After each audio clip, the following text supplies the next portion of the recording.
Aumenta tu bienestar personal, reduce tu estrés y conecta mejor con tu hijo o hija. Esto es Cuando tu hijo es diferente, un podcast para madres y padres de hijos con cualquier diferencia neurológica, de atención, de comunicación o de desarrollo. Yo soy Mavi Moreno y te doy la bienvenida a este programa donde comparto herramientas, técnicas y consejos prácticos para que disfrutes de tu vida y de tu maternidad. Hola y bienvenidos al episodio 105 del podcast Cuando tu hijo es diferente.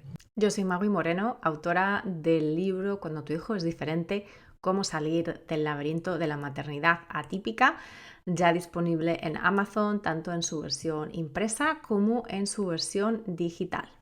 En estos próximos 3 episodios, el 105, el siguiente, el 106 y el próximo, que es el 107, os quiero hablar de metodologías innovadoras en la escuela y en la educación de nuestros hijos neurodivergentes.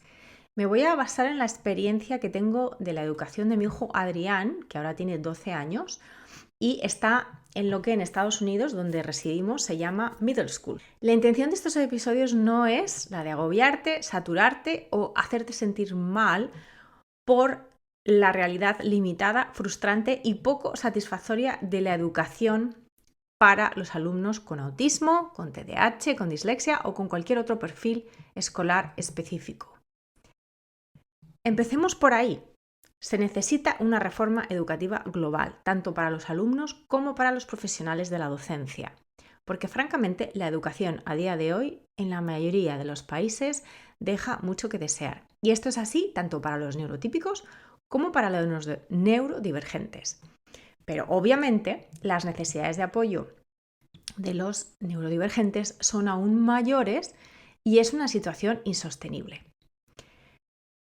Si quieres más background sobre este tema educativo y escolar, te recuerdo que tienes los episodios 35, en el que entrevisto a Bea Díaz, que es psicóloga y técnico de educación especial, sobre el apoyo escolar en las aulas, y en el episodio 81, en el que hablo con Karel Ineco, que es asistente educativa Montessori, especialista en disciplina positiva y madre de un hijo con TEA y TDAH. Y ella nos da claves sobre la educación inclusiva, desde su doble rol y su doble perspectiva como madre y como educadora. Pero en el episodio de hoy te voy a hablar de metodologías innovadoras en la escuela, en la parte de regulación sensorial, emocional y en funciones ejecutivas. En el siguiente episodio cubriré la parte del lenguaje y las habilidades sociales. Como ves, no te voy a hablar de temas académicos, no te voy a hablar de matemáticas, ni te voy a hablar de historia, ni de ciencias sociales. ¿Por qué? Porque realmente nadie puede aprender a nivel cognitivo si no se siente regulado a nivel sensorial, emocional y si no puede comunicarse. Y no me refiero solo a hablar. Esto es así para todos los seres humanos. Si estamos en situaciones en las que nuestro cerebro piensa que está en peligro, no podemos aprender. Así que la base es esta autorregulación sensorial y emocional y esta capacidad de comunicarnos. Y esto es aún más así para nuestros hijos con autismo, con TDAH y otras neurodivergencias. Y te lo repito porque es la clave de toda la información que te voy a dar en estos próximos episodios. El aprendizaje académico es segundo en importancia a la regulación y a las capacidades metacognitivas. ¿De qué les sirve a nuestros hijos saber de trigonometría si no son capaces de comunicar sus necesidades, de regularse para poder atender y por lo tanto aprender, o para entender lo que se requiere de ellos en el aula? Tampoco te voy a hablar del formato de clases ni del tipo de escuela. Que si aula específica, que si apoyos individuales, que si escuela pública, que si escuela privada, que si educación especial, que si educación convencional. No. Esto va a depender de lo que tengas disponible, sobre todo, y también va a depender del perfil de tu hijo. Y además, no hay mejores ni peores escuelas a nivel sobre el papel, sino en la realidad, en cómo o apoyan o no a tu hijo. De lo que te voy a hablar es de metodologías innovadoras que se pueden y se deben aplicar en muchos y variados tipos de clases y de escuelas. Y antes de que te frustres, si tu hijo o hija no tiene acceso a ellas en el presente, te recuerdo que la información es poder y aunque nosotros somos padres y madres y no docentes, a no ser que lo seas, y si es así, gracias por escucharme, solo podemos pedir y reclamar lo que conocemos y por eso es tan importante que tengamos conciencia de estas metodologías. Así que, vamos al lío. Adrián asiste a una escuela privada de educación especial en cuanto a que se especializa en alumnado con necesidades y perfiles específicos de aprendizaje. Su escuela combina instrucción en pequeños grupos con apoyos terapéuticos colaborativos con terapeutas ocupacionales, con logopedas en las clases, ¿vale? Se prima la regulación de las necesidades sensoriales y una comprensión más sólida de las señales internas, de la flexibilidad, de la organización y del pensamiento social. Y de todo esto vamos a hablar en los próximos episodios. En este episodio concreto te quiero hablar de dos metodologías. Las zonas de regulación, que tienen que ver con la regulación emocional y sensorial, y las estrategias o algunas estrategias sobre funciones ejecutivas. Y una aclaración, otra más. Desafortunadamente, mucho del material disponible está en inglés y aún no en español, pero algunos recursos hay y ojalá que sean traducidos en breve. Y por cierto, siempre puedes traducir cualquier página web o documento de manera gratuita con Google Translate, ¿vale? Lo primero, las zonas de regulación. Las zonas de regulación es un currículum diseñado por la terapeuta ocupacional Leah Kuipers en el 2011 que ayuda a nuestros hijos y a nosotros mismos a desarrollar una mayor conciencia de los sentimientos, la energía y los niveles de alerta, al tiempo que les da una variedad de herramientas y estrategias para la regulación, las habilidades prosociales, el cuidado personal, el bienestar en general, ¿vale? Este plan de estudios es una manera fácil de pensar y de hablar sobre cómo nos sentimos por dentro y de clasificar estos sentimientos en 4 zonas de colores, de ahí el nombre. La zona azul, cuando el nivel de energía es bajo y nos sentimos cansados, aburridos, tristes. La zona verde, que es la zona óptima de regulación, cuando estamos contentos, atentos, tranquilos, enfocados. La zona amarilla es la zona en la que empezamos a tener un exceso de energía, sentimos frustración o excitación o preocupación. Hemos perdido la calma de la zona verde, pero aún no estamos del todo en la zona roja, que es la cuarta zona y que es donde estamos enfadados, aterrorizados, básicamente desregulados a nivel emocional y o sensorial. No hay zonas buenas ni malas. Todas nos tocan a todos a lo largo de los días y a menudo estamos en cualquiera de estas 4 zonas en un solo día, tanto nosotros como adultos como nuestros hijos. La premisa de este currículum es que una vez que comprendemos nuestros sentimientos y estas zonas, digamos, generales en las que podemos agrupar estos sentimientos y estas emociones, podemos aprender a usar herramientas y estrategias concretas para gestionar nuestras diferentes zonas y de esa manera pues cumplir metas como hacer el trabajo escolar, otras tareas, gestionar mejor nuestras emociones intensas sin tanto sufrimiento y de esa manera también relacionarnos mejor con el entorno y con los demás, ¿vale? La gran ventaja de este currículum es que es un lenguaje muy simple y muy común y también que tiene una estructura visual en 4 colores primarios que además de alguna manera tienen una correlación con el código del tráfico, ¿no? De vial y eso pues a algunos niños también les gusta, ¿vale? Y esto ayuda a que esa complejidad de las emociones pues sea un poquito más concreta. Primero, para entender las emociones y, digamos, su función en estos 4 grupos y para poder regular esas emociones. Entonces, te voy a dar unos ejemplos de herramientas concretas que se pueden utilizar para regularnos cuando estamos en las diferentes zonas. En la zona azul, cuando estamos cansados, tristes o de bajón, darse un descanso, hablar de cómo te sientes, pedir un abrazo o algún otro input sensorial que ayude al niño, ¿no? En este caso, dibujar, beber agua, saltar en la cama elástica, en el trampolín o moverse activamente de alguna otra manera, por ejemplo, pues salir al patio a correr o lo que sea. En la zona verde, ejemplos de herramientas, pues escuchar y prestar atención, ver lo que hacen los demás, ayudar a otros, completar la actividad que sea, los deberes, la actividad, ¿vale? En la zona amarilla, herramientas pueden ser tomarse una pausa, respirar, hablar o comunicarse por escrito, usar fidgets o juguetes sensoriales, usar una manta pesada, ir a caminar o a correr. Y herramientas concretas para usar en la zona roja, por ejemplo, serían marcharse de la situación, alejarse de la situación, contar hasta 10, irse a un lugar a solas y en silencio, usar juguetes sensoriales o retirarse a un rincón sensorial, etc. De nuevo, estos son solo ideas porque la lista de herramientas posibles es larguísima y dependerá del perfil sensorial individual de cada niño. Pero este programa nos da un marco de referencia, una manera de encajar las diferentes herramientas y de hecho el programa habla de una caja de herramientas. Entonces es una manera de clasificar las emociones y de agruparlas y también de pensar en qué tipo de herramientas nos pueden servir en cada una de ellas. Y también nos ayuda a comunicarnos al respecto, aunque no sea de forma hablada, porque todos somos seres sensoriales y este currículum normaliza este hecho.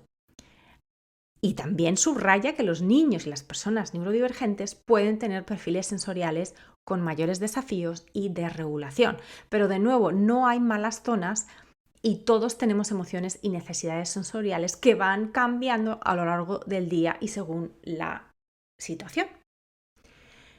Esta es una metodología que nosotros empezamos a usar en casa incluso antes de mudarnos a Estados Unidos, desde que Adrián tenía como 5 o 6 años, ¿vale? Y lo que te puedo contar aquí es que el desarrollo de Adrián a nivel de autorregulación, a nivel de autoconocimiento, de asertividad y de aplicación diaria de las herramientas que han ido cambiando también con los años ha sido espectacular. Y además, en casa lo usamos todos, no solo Adrián, sino que lo usamos también su padre y yo, y esto nos ha servido muchísimo también para que nosotros seamos capaces de ser modelos de ese conocimiento y de esa autogestión emocional. En las notas del episodio te dejo la página web donde puedes encontrar más información sobre este currículum. La segunda área de estrategias que te quiero comentar tiene que ver con las funciones ejecutivas. Y de este tema ya te hablé en el episodio 72, así que te invito a que lo revises. Pero te recuerdo, lo que llamamos las funciones ejecutivas es la capacidad de completar tareas de principio a fin. De completar, de planificar y de completar tareas, ¿no? Es como esa voz interna que nos da retroalimentación, instrucciones y funciona principalmente de forma visual. Por eso, cuando la profesora le dice a tu hijo que ordene su escritorio, si no es capaz tu hijo de visualizar cómo es su mesa ordenada y los pasos para llegar a eso, esa palabra, ese comando no lo computa. No le sirve de nada. Repetírselo mis veces no ayuda y es contraproducente. De dos maneras. Primero, porque causa frustración a todo el mundo, a tu hijo y a la profesora. Y encima la profesora le cuelga el San Benito de que tu hijo es un desordenado. Y segundo, porque además, pues los hijos se vuelven dependientes de que estemos constantemente recordándoles. Y recordándoles algo que siguen sin saber hacer realmente, ¿vale? Es un tema complejo. Se sale del ámbito de este episodio y además yo no soy experta. Tiene que ver con 3 áreas. La memoria de trabajo del cerebro, que es la memoria a corto plazo, que nos permite pues, mantener un paso o un resultado en la mente mientras trabajamos en los diferentes componentes, ¿vale? La flexibilidad cognitiva, el poder parar, evaluar, decidir cómo hacemos las cosas y si tenemos que cambiar algo o si hay otra manera de hacerlo. Y también tiene que ver con el control inhibitorio, que es básicamente la capacidad de controlar los impulsos que nos distraen cuando estamos intentando realizar una tarea. Entonces, una estrategia de la que ya te hablé en el episodio 72 es el uso de apoyos visuales. Y te refiero también aquí al episodio 56 en el que hablo de esto con una madre experta en este tema, María Elena del Río. Otra estrategia es lo que llaman, que está relacionada con, porque es un tipo de estrategia de apoyo visual, es lo que llaman hacer zonas o zoning, que es básicamente una representación gráfica o visual de dónde va cada cosa. Y es muy útil para tareas como recoger la mesa, guardar cosas en la mochila, organizar libros y papeles, por ejemplo, de los deberes, o clasificar, ¿no? Aquí están los deberes que tengo que hacer y aquí en este otro lado están los deberes que ya he hecho. La idea es muy sencilla y es hacer una foto del resultado final. Y en la medida de lo posible, de marcar áreas donde van cada cosa, cada tipo de cosa. Los lápices aquí, la botella de agua aquí, el cuaderno aquí. Entonces, hacemos una foto, se lamina para que dure un poquito más y incluso se pueden hacer fotos de los diferentes pasos. Pero a veces simplemente con hacer una foto, sobre todo para cosas de colocación, una foto del resultado final con unas etiquetas, ¿no? De botella aquí, cuaderno aquí, lonchera aquí, ya vale. Y luego, por supuesto, hay que ayudar para practicar y para que lleguen a ese punto. Pero ese comienzo ya es bastante, bastante importante. A ver, poder encontrar los elementos necesarios para realizar una tarea escolar, por ejemplo, ya sea en la propia escuela o en casa, pues es que es un prerequisito para poder realizar esa tarea. Si no tenemos lo que necesitamos, no lo podemos hacer. Y el hecho es que en muchos ámbitos escolares se da por sentado que los niños aprenden a ser organizados o a realizar tareas complejas por observación del entorno, o sea, simplemente por mirar. Pero esto no es así para una gran mayoría de alumnos neurodivergentes. Hay que enseñar estas habilidades de forma explícita. Una estrategia que es particularmente útil es el modelo Get Ready, Do, Done, que sería algo así como prepárate, hazlo y acaba o acabado. Y esto lo desarrolló la especialista en funciones ejecutivas Sarah Ward. También dejaré información en las notas del episodio. Es un método muy sencillo que enseña a los estudiantes a desarrollar esta conciencia de la situación, ¿no? Y sobre todo el objetivo al que se quiere llegar para de esa manera integrar todo lo que se necesita, ¿no? Los componentes, los materiales, el tiempo y las acciones que son necesarias para completar una tarea. Y ayuda muchísimo a nuestros hijos con su capacidad de visualizar el futuro, aunque sea un futuro inmediato o de corto plazo, para que nuestros hijos se imaginen y visualicen el resultado final. Esto ayuda muchísimo, nos ayuda a todos, pero a nuestros hijos neurodivergentes en particular. De esta manera, cuando visualizamos y cuando ellos visualizan el resultado final, hay una claridad sobre lo que se espera de ellos, para ellos, y podemos ayudarles a empezar a planear, a ir desmenuzando los pasos que se requieren para llegar hasta ahí. Y lo bueno es que se puede usar con tareas complejas, obviamente, pero también con algunas que son bien sencillas, como llevar una cosa de un lugar a otro. Lo importante es recalcar que la planificación, cuando utilizas este método de Get Ready, Do, Done, empieza siempre al final. Es decir, empieza siempre con esa visualización de cómo será la tarea una vez que esté realizada. Y entonces el planning se hace hacia atrás, desde el final hasta el momento presente, con ese primer paso que tenemos que tomar para llegar a este punto final. O sea que la planificación es hacia atrás y la ejecución es hacia adelante, ¿vale? Pero primero hacemos la planificación. Por ejemplo, se puede usar para los deberes escolares, pero también se puede usar para tareas rutinarias del día, como hacer la cama, vestirse, cepillarse los dientes, poner la mesa, dar de comer a una mascota, limpiar la habitación o cualquier otra cosa. Entonces, de nuevo, un ejemplo, poner la mesa, pues se empieza primero por ¿qué significa que la mesa esté puesta? Porque además esto varía mucho de familia en familia. Entonces, haz una foto de cuando la mesa está puesta a tu gusto, al gusto, digamos, al estándar al que quieres llegar, al que quieres que tu hijo llegue. Con o sin servilletas, con o sin platos vacíos, etcétera, ¿vale? Entonces, haces una foto de eso, cómo está la mesa puesta. y en base a lo que tú quieres que sea el resultado, en base a cómo quieres que la mesa esté puesta, entonces vas haciendo el planning atrás. Es decir, si quiero que pongan servilletas, bueno, pues las servilletas hay que ponerlas antes de los cubiertos, porque los cubiertos se ponen normalmente encima de las servilletas, ¿de acuerdo?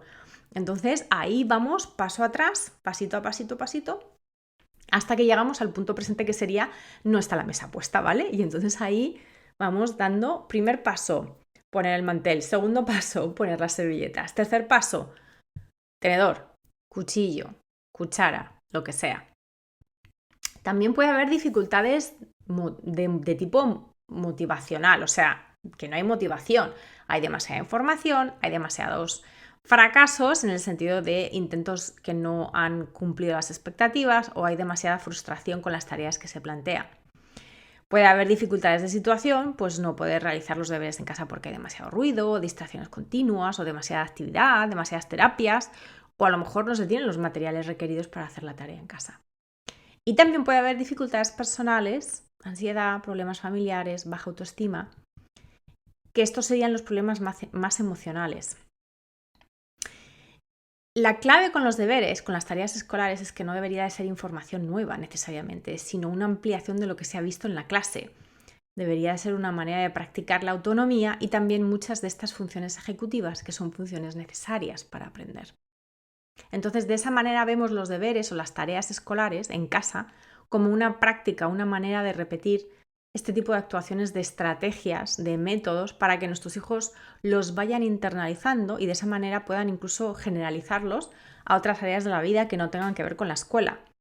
La clave está en ser específicos, en usar la menor cantidad de lenguaje posible y usar siempre apoyos visuales, aunque sean mínimos. Incluso las notas de post-it o los recordatorios escritos o los dibujitos, cuando nuestros hijos saben escribir o dibujar, pueden ser apoyos visuales que les sirven.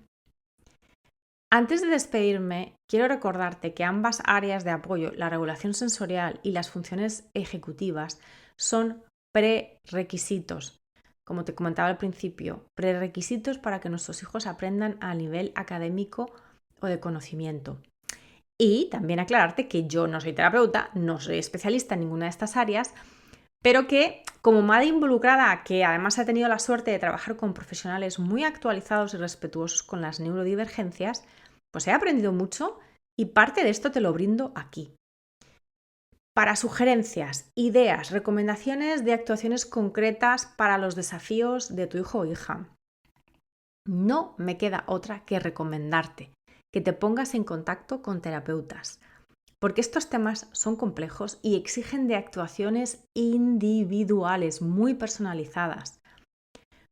Con este episodio, mi objetivo es abrirte boca, darte información suficiente como para entender que nosotros como madres y padres tenemos que estar también actualizados para poder pedir apoyos punteros, apoyos interesantes, apoyos innovadores. Y que aunque no seamos ni vayamos a ser terapeutas, podemos investigar por nuestra cuenta. En el episodio 107 te daré algunas pautas de cómo suplementar o comenzar con estos temas cuando el apoyo en la escuela es nulo, escaso o no suficiente. Pero por hoy me despido y te pido que le dejes una reseña a este programa, a este podcast, para que de esa manera tenga mayor visibilidad y toda esta información que te comparto de forma gratuita pueda llegar a más familias. Y como siempre te deseo presencia contigo misma, contigo mismo, presencia con tu hijo o hija y una vida plena. Gracias por escuchar Cuando tu hijo es diferente. Para no perderte ningún episodio, suscríbete en tu plataforma de podcast favorita o en YouTube. Si este episodio te ha aportado valor, por favor, compártelo con otras madres y padres en la misma situación. O deja un comentario o una reseña para aumentar la visibilidad de este programa y que pueda llegar a más gente como tú y como yo en busca de apoyo. Si quieres saber más de mí, de mi trabajo y acceder a recursos gratuitos como el kit de primera ayuda, visita mi página web maguimoreno.com.